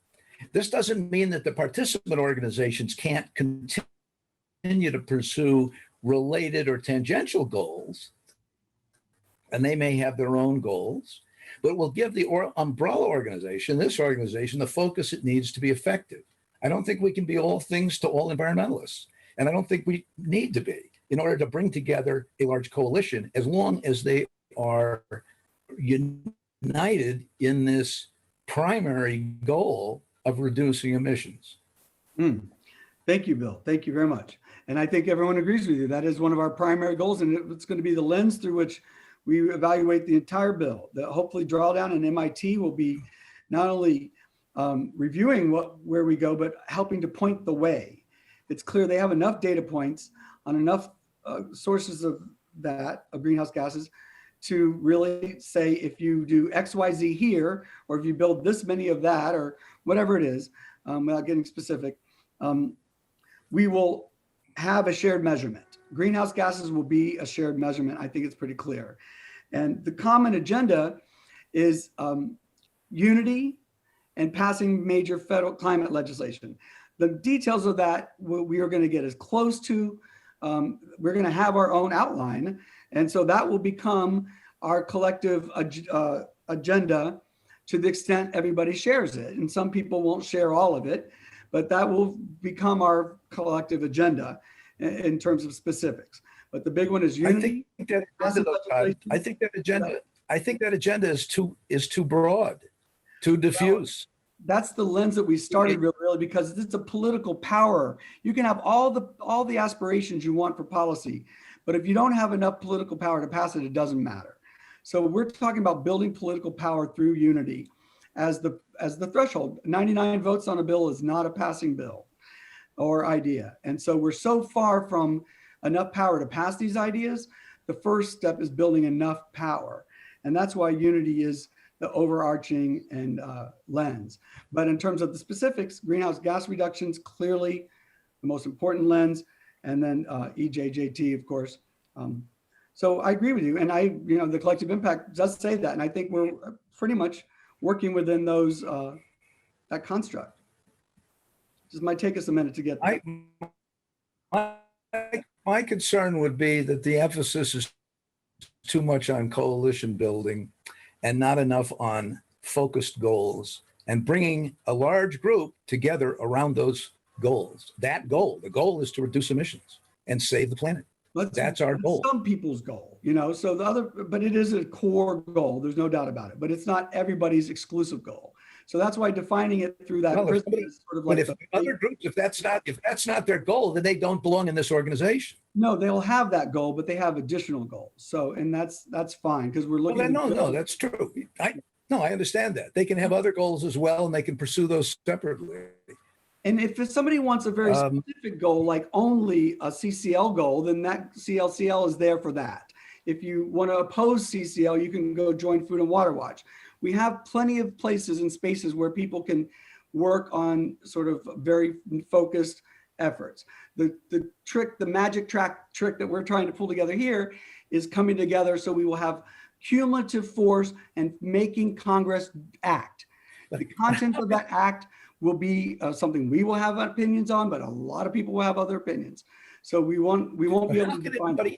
How could anybody oppose if our primary goal is to reduce emissions and stop climate change and begin drawing down CO2 levels in the atmosphere? Who can oppose that? Who would be against opposes that bill? That's what I'm saying. I'm sure that's a shared common denominator, but it's not and so we're agreeing. We're agreeing. It's all good. Who's next? Next is Joel. Greetings. I'm really glad everyone has come together, but I think the talk about keeping the tent bigger and bigger, I think is too much of, could be a problem. I come from the Guild, the environmental justice frontline communities, and so many times when groups come together, especially large environmental groups, the frontline communities just get lip service in terms of, we're going to include you, hold on, carbon's going down, but they've asked too many times to be the brunt of anything that's taking place, any of the changes or the government changes that take place, they're asked to, I guess, take more of the burden. So I really want to think that we got to be able to set our principles, willing to offend some people that might not want to be in this coalition. And I think that's important, to bring up. And also, there's a public health problem. We have the highest levels of COVID-19 deaths today out there. And I'm dealing with school teachers in New York, and there's a fight over the ventilation in the schools, whether it's safe or not to go back into schools. We're getting information that's being pressured into letting those teachers go back and falsification of those assessments. But one of the things that's coming up now is we need clean air to come into those ventilation systems. But the way the laws are written now is that a lot of that air is recycled to save on energy and money, okay? So now, if we don't put in some environmental justice and some health justice issues here and criteria, we could just bend everything and just ask people who got the short end of the stick to even get more of a short end of the stick. All right, I hate to be meandering, but there's a problem with the COVID and public health things that we just, it's a nuance it's more than a nuance, that we really have to look at the public health issue and, you know, and I think put that into our criteria. So there's a whole team, Joel, welcome. Joel's with National Lawyers Guild, and he's going to take on the earth rights, or we're going to find somebody to handle the earth rights, which is, maybe you could tell us about another time when we get into the nitty gritty, but, so appreciate all of that. We're going to make sure that our environmental. I just want one point though. It's not earth rights. I mean, it's earth rights. We brought that up. This is, I guess, maybe the human rights or whatever. I'm saying is that some of these things we just can't put into another committee and divide. I think it's really important that we have some focus on some of the principles that we're fighting for. And it's like, who are we serving or who are we representing also? And I just want to bring up one more time is that it's that frontline community that's been given the short end of the stick for a long time in the U.S. And we just got to make sure that, you know, that they're here, that we're representing them, you know, on the table. Well, and beyond just us, we're going to do like grunt work for the substance of gathering information, but in the legislative director level committee, the League of Conservation Voters EJ person is going to head up the EJ work there, and she's out of Nevada, and we're going to bring in WEACT and NAACP I'm talking to, and so we want the groups that were at the symposium to be involved directly. We're not going to just be representing other interests. We want those organizations to be in the mix, providing, you know, helping to craft and provide input to everything that we're doing. So, but thank you. And whatever, you said something else that made me think of something, but I forgot what it was. Okay, let's just take stock a little bit about where we are. It's 4:40. I guess part of me is like wondering if we need a whole nother meeting or another segment of the meeting to talk about the legislative committee, or if we should just finish our round of input and call it a day as for an opening session, and then, you know, pick this up from there. So I don't know if any of my fellow folks who helped pull these things together have thoughts on that, but for now, let's just finish the next few comments and then we'll decide whether to take a break or conclude for the day. How many more do we have, Greg? Well, we have Rachel Macliffe and two others that would like to ask another question or make another comment. And I also want, I'll say, and then I wanted to invite Corey. Corey, if you wanted to say a few things about the, you know, the bigger picture issues that we talked about the other day. So, all right, so Rachel, go ahead.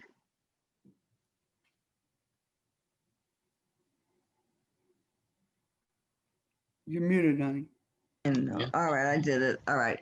I just want to say that as we go deeper and deeper into these bills that talk about reducing emissions, and it looks so clear, so scientific, so bomb-proof, as I look more and more, I realize that some of these things are great in theory, but you cannot really measure or control the behavior. And in other aspects of the same problem, you can. I was amazed that state of California has a bill that goes only to large, very large producers of who have very large freezers and refrigerators, and it's part of their cost of doing business. They are not protesting, and the fire marshal is in charge of implementation. And all of these guys and their huge, places of business already are set up so you measure the emissions. We got them. Whereas there are other people who have bought or black market bought an air conditioner and stuck it in their window, and we can't get to them. I'm very concerned about bomb-proof measurement, being sure that we can measure the outcome. That's all I have to say.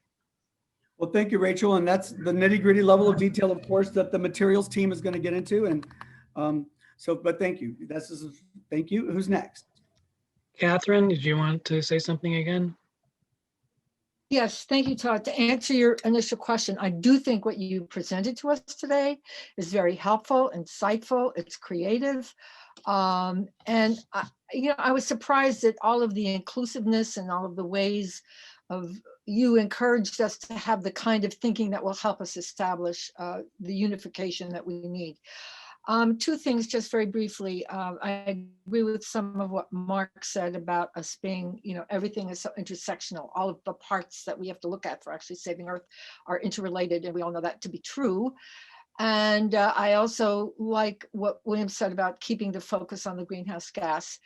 And the last related comment is that for anybody who watched the symposium, one of the threads that kept coming through, perhaps the largest thread in my perception anyway, was that we have to do this through the lens of racial justice. And any and all of the questions that we think about have to be guided in that way. And Todd, you just said all of the groups that will be thinking about the EJ communities, and Joel, you mentioned it too. But if we're thinking not only through the lens of reducing greenhouse gases, but also making some of the huge corrections that need to be made in these other areas that we now seem to have an opportunity in our country to do in a massive way. So if we can interconnect, interrelate, bring this issue into a lot of what we do, I think we will be well on our way to not only saving the climate in terms of saving the Earth in terms of climate, but also in terms of how we relate to each other. Thank you, Catherine. Anyone else on the stack before I invite Corey to say a few words? Last one is Tara, if you have more to say. All right. No, I unstacked my, well, I'll say it really Okay. quick anyway. All right. Keep an eye to, I love that in the document you had something about keeping an eye on other ways of thinking and other paradigms. And I wanted to add to that, that there's sometimes policies that you don't think of as a emissions policy, but if you encourage people to live in a more dense location or, vegetarian diet, or there's other things that impact things besides just direct reduction of greenhouse gas emissions. Thank But you. I had unstacked myself, I meant. Oh. So next I'd like to invite, thank you everybody, first of all. This is a good beginning. We're gonna get into a lot of substance, obviously. It's gonna be a journey. We're like, every time I turn around, we're launching, another big push. And so anyway, we're getting there, we're going. And if it weren't such an emergency and we didn't have such a window of opportunity, we could slow down a little bit and relax, but we can't. So we're gonna just forge ahead. Before we leave, I just wanna, it seems like today worked in terms of timing, but we'll go over next steps. And while I'm thinking about that, I'm gonna invite Corey to come forward from she's gonna be speaking at our event on the 13th, but just some thoughts from what we talked about in terms of, the need for this kind of macro organizing and effort. Welcome, Corey. Thanks. Thanks, Todd. This is my first meeting with y'all, and it's been really informative. And as I've been an organizer for 25 years and been a lobbyist on the Hill, I work for the Endangered Species Coalition right now. So I thought I would just be bringing in let's not forget about wildlife. We're in a biodiversity extinction crisis. This crisis and the interconnectedness with global warming are similar. The horrific ramifications of the abuse of nature, including the pandemic, which is caused by our exploitation of wildlife and nature. So, but this has just been really interesting, not setting that aside, because I love the fact that we should be presenting this through how does this affect frontline people, because they're the ones who take the impact all over the world, from shareholders, corporations, lobbyists. They benefit so much from our climate change and the abuse of nature. And then of course, regular people suffer so much. So I love that that's a major concern. And I would also say one thing, having been a lobbyist for the ACES bill, the Markey bill that ended up passing in the House, Obama's first 2 years. And it's so difficult because everything you're talking about is so important, but it has to be simple enough for normal, regular Americans as organizers. They have to be able to explain the bill. They have to understand it and justify it. Because when they come at us saying, this bill says you can't eat a hamburger, people need to be able to explain why methane is an issue and it should be taxed alongside of carbon dioxide. people need to, the refrigeration issue, they're going to come at us and they're going to try to rip us apart. And the more complex the bill is, the more it's going to scare regular Americans who are not engaged in this. So somehow we have to master the most complicated solution in the world and make it simple enough for everyday Americans to explain it. So big picture, I know that's hugely complicated, but I think in order to get this through, that needs to be like the main focus once we dive into all the policy issues. But anyway, this is so awesome, and I just appreciate being here. And thank you for the time, Todd. Well, Corey, and we're grateful to have you tell us. We're going to go a deep dive into this topic of wildlife and plants and the impacts that are happening right now because of our pollution. And this is sort of the spiritual drive for me into this work. I care about the plight of humanity and I want it to not suffer. And I'm trying to help us unite to stop that. But we're not going extinct. It's the animal world that's going extinct. And so this just is heart-wrenching. So anyway, can I say one more thing? I feel like it's so interesting. Like in the last year, trying to explain to people why the pandemic was caused by the exploitation and abuse of nature and animals, I get that same look when in the 90s, we try to explain global warming. So it's difficult, like most people still have no idea where this pandemic really came from. They just say China. Right. So then so on Wednesday, we'll dive more into the list of diseases, and it's just the tip of the iceberg, probably, which is the horrifying thought. Okay, let's see. So where to go from here? I know there are a lot of people who are new and haven't spoken. And I don't know, Rachel, good gal, do you want to say anything? We're so glad to have you with us. I know you've been so busy, but you're back. And does anyone who hasn't spoken, who's new to the group, have any questions or things that they would like to say? No pressure, but also feel very welcomed. There's an incredible team of folks working on all of this. And so I'll just talk a little bit about next steps. And then if you have a thought that you want to share, you're please welcome to do it. But let's see here. So the next step is we'll meet again next week. I don't think we need to continue on the legislative strategy planning unless anyone from that team wants to. Once we conclude, we could, I guess. We could have gone into breakout groups, but I don't think we can do that today. So the main things going forward, the most immediate things are that we'll meet again next Saturday. Stay tuned as to whether we'll split, how we'll split the meeting between the legislative and the coalition conversation. But we really need the policy sector teams to meet. So if you've joined a policy sector team, please do that. The teams are working on certain things now, so they'll finish that up and try not to get too in the way of that work, but I don't think you will. It's what they're already in the middle of. And then we'll want to onboard you to those teams and figure out when they're going to meet again. So we just need to confirm that the leaders of those teams, as we have them, will stay on board for this next moment and the transition. And hopefully those meetings will start to happen soon. And then I want to ask everyone to please review the documents that we shared today and provide your input in writing on those documents so we can see everyone's thoughts in one place. Hey, Todd, just one quick second. Selden Prentice here, 350 Seattle. There were a lot of comments in the chat at the beginning about Saturday meetings. I don't know if you want to address that now or not. I just wanted to let you know there were several people saying they weren't sure they liked the Saturday meeting. So, Greg, can you do a poll real quick for me? I'll try. Yes or no to Saturday meetings? So here's the thought, I was told that everyone has busy schedules during the week. We already have a Wednesday meeting that's not really a working meeting. We have the Monday meeting, which is a working meeting, but it's more for CC, it's for the, just connecting with the policy teams all about this and that and, all the back end of that stuff.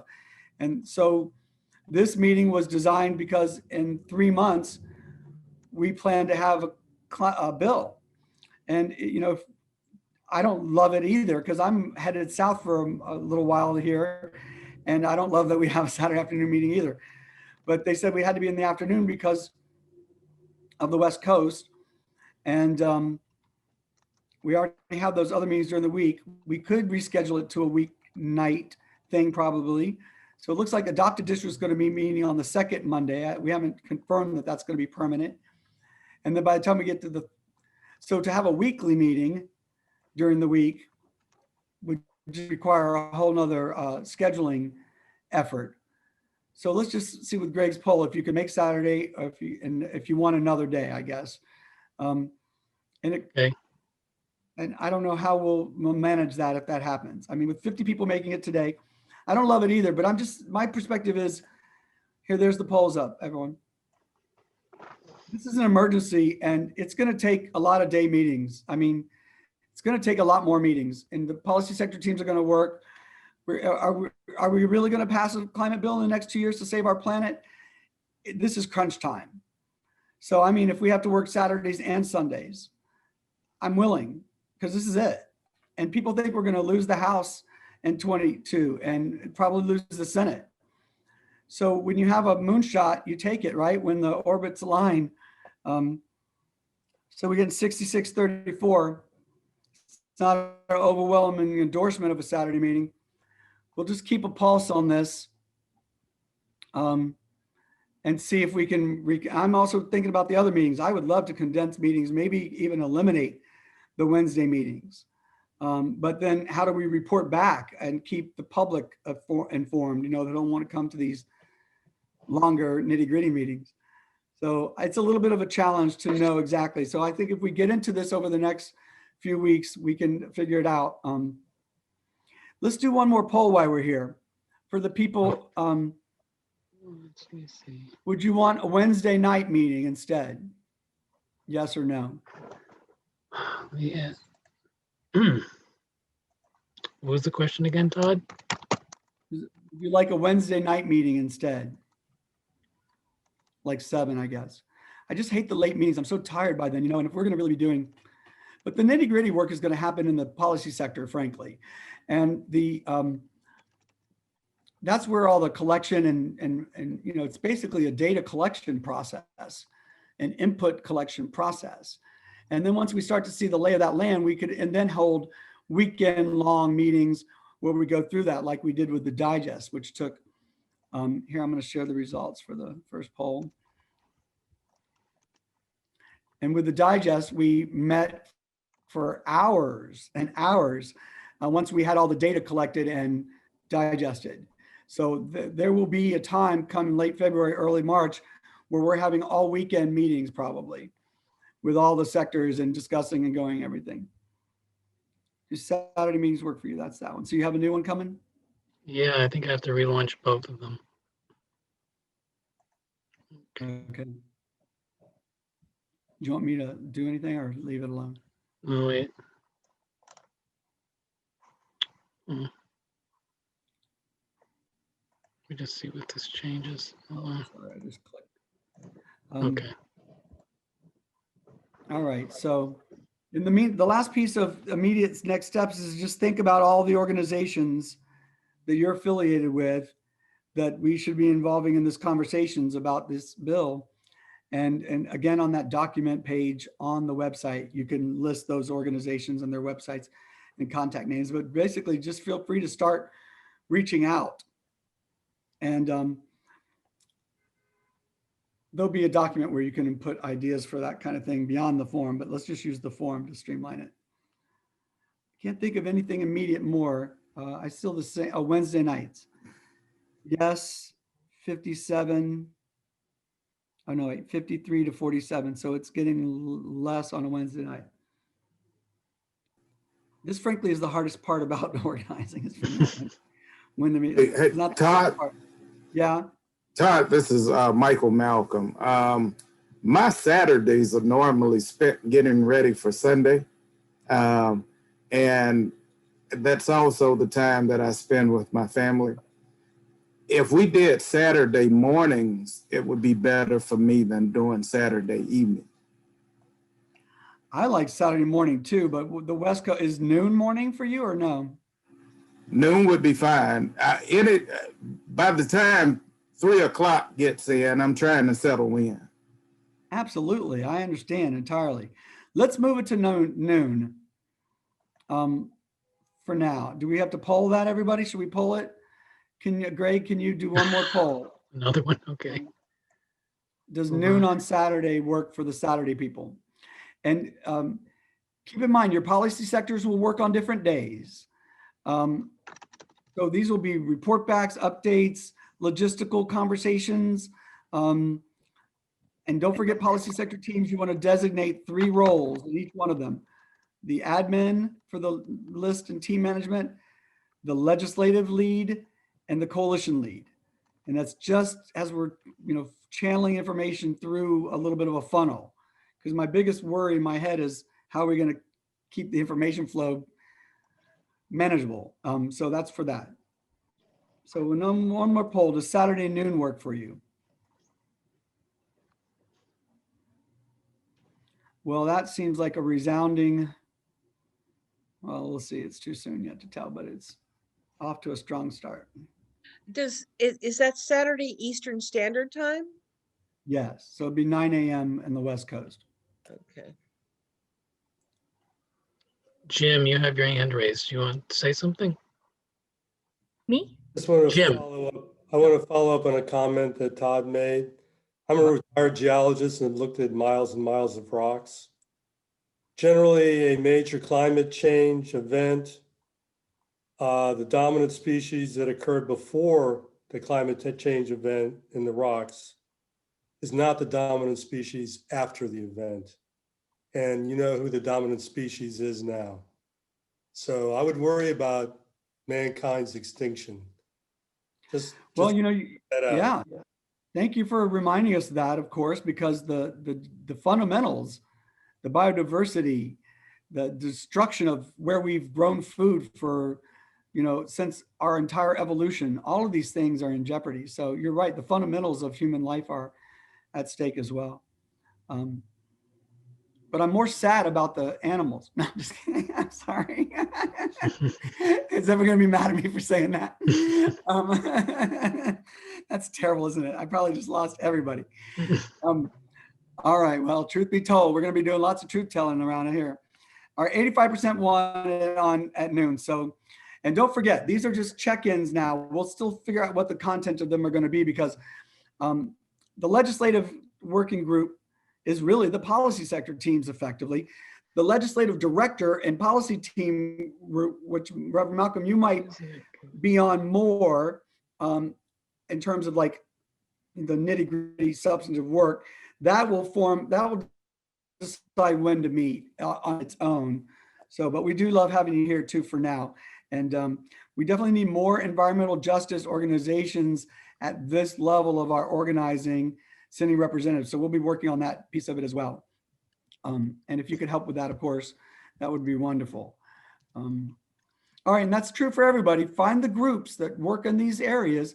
And most importantly, I'm really trying to get my head around the organizations or the that work on this macro vision of building renewables at scale across the country.